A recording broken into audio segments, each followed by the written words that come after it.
राजीव युवा मितान क्लब के तत्वाधान में किसान प्रशिक्षण शिविर का किया गया आयोजन। सूरजपुर, मिट्टी की उर्वरा शक्ति बढ़ाने के लिए मिट्टी में कौन से तत्व की कमी है, खेतों से मिट्टी जांच के लिए सैंपल कैसे लेना है का प्रशिक्षण सोमवार 9 मई को ग्राम लांची में किसानों को दिया गया। मिट्टी जांच के बाद उसमें कमी पाए गए तत्वों को डालकर मिट्टी की उर्वरा शक्ति बढ़ाई जा सकती है। मिट्टी जांच के प्रशिक्षण के लिए आए ग्रामीण कृषि विस्तार अधिकारी जयप्रकाश सोनार ने किसानों को खेत के सैंपल लेने का तरीका बताया। उन्होंने किसानों को बताया कि खेती से बढ़िया उत्पादन के लिए मिट्टी की जांच बहुत जरूरी होती है। इसका मुख्य उद्देश्य खेत की जरूरत के अनुसार उसे पोषक तत्व उपलब्ध करवाना है, जिससे कि उत्पादन तो बढ़ेगा ही साथ ही लागत में भी कमी आएगी। किसान खुद से कैसे मिट्टी जांच कर सकते हैं, कृषि विस्तार अधिकारी ने यह भी बताया। ग्राम लांची के किसानों ने कृषि विस्तार अधिकारी से उत्पादन तकनीकी, रोग प्रबंधन तथा दवाओं के बारे में विस्तार से चर्चा किया। जयप्रकाश सोनार ने कृषकों की जिज्ञासाओं का समाधान सुरुचिपूर्ण ढंग से करते हुए रोगों के लक्षण, उपचार, संतुलित उर्वरक प्रयोग, हानिकारक एवं लाभदायक कीड़ों के बारे में पहचान इत्यादि पर चर्चा की, जिसके बारे में किसानों की जिज्ञासा का समाधान किया गया। उन्नतिशील प्रजातियां, संतुलित उर्वरक प्रयोग, खरपतवार नियंत्रण, रोग एवं कीट नियंत्रण, संघनीकरण तकनीक पर व्याख्यान कृषकों को दिए गया। साथ ही भैंस, बकरी, मुर्गी की उन्नत नस्लों के पालन से किसान कैसे लाभ कमा सकते हैं यह भी बताया गया। संतुलित आहार, रोगों का टीकाकरण आदि पर अपने तकनीकी विचार व्यक्त किए। प्रशिक्षण शिविर युवा नेता मोनू प्रताप सिंह के नेतृत्व में आयोजित की गई थी। साथ में आए कृषि विकास अधिकारी नीलेश राजवाड़े ने बताया, फसलों की उत्पादकता एवं गुणवत्ता बनाए रखने के लिए निरंतर परीक्षण आवश्यक है। फसलों में खाद एवं उर्वरकों का प्रयोग करना चाहिए एवं भौतिक, रासायनिक एवं जैविक क्रियाओं का संतुलन बनाए रखना अति आवश्यक है। सोनार, ग्रामीण कृषि विस्तार अधिकारी। मेरा मुख्यालय यहाँ लांची है।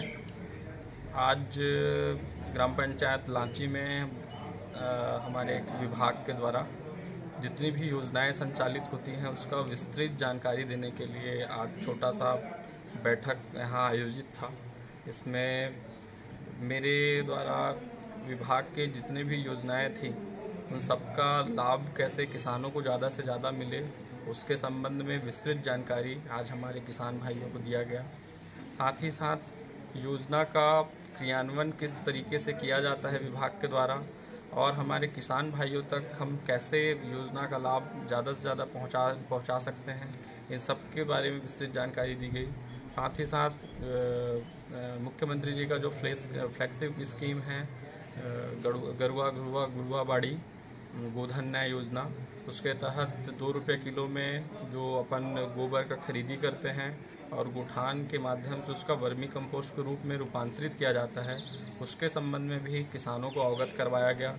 जो किसान अपने मवेशियों के गोबर को या गोबर कहीं से प्राप्त करके बीन कर अगर उसका विक्रय गुठान में करना चाहते हैं तो 2 रुपये किलो के हिसाब से अपन उसका खरीदी भी गुठान के माध्यम से कर सकते हैं। इन सब के सभी प्रकार की जानकारी हमारे किसान भाइयों को दिया गया। उन्नत बीजों की जानकारी, साथ ही साथ अपन शस्य पद्धति जो उन्नत तरीके से खेती करते हैं जिसमें उत्पादन बहुत अच्छे तरीके से हो, इन सब की जानकारी आज किसान भाइयों को दिया गया। और यहाँ पे हमारे किसानों की उपस्थिति बहुत ही सराहनीय रही। बहुत ही अच्छे संख्या में हमारे किसान भाई कृषि विभाग की बातों को सुनने के लिए, कृषि को समझने के लिए उपस्थित हुए। मैं उनका सबका धन्यवाद करना चाहूँगा। सर, सरकार जो है रागी के फसल को बहुत प्रोत्साहित कर रही है, तो इसके लिए विभागीय तौर पर किसानों के लिए क्या कोई स्कीम है? अभी रबी फसल में हम लोग यहाँ रागी फसल उत्पादन के लिए रफ्तार योजना के तहत में पूरे विकास खंड में 250 हेक्टेयर का लक्ष्य था। मेरे को 10 हेक्टेयर का लक्ष्य था, जो देवीपुर में मैंने बहुत अच्छे से उसका क्रियान्वयन हो रहा है। रागी फसल एक्चुअल में पुराना फसल है, लघु धान्य फसल के रूप में, जिसमें पौष्टिकता भरपूर मात्रा में रहती है। उसको बढ़ावा देने के लिए हमारे सरकार चाहती है कि हमारे किसान जो है अपने मुख्य फसल के साथ साथ में रागी को भी और कोदो कुटकी को भी अपनाएं और उसका उत्पादन करें। इसका विपणन के संबंध में सरकार बहुत अच्छा व्यवस्था कर रखी है। वन विभाग के माध्यम से रागी फसल को 35 रुपये किलो में उसका खरीदी का भी प्रावधान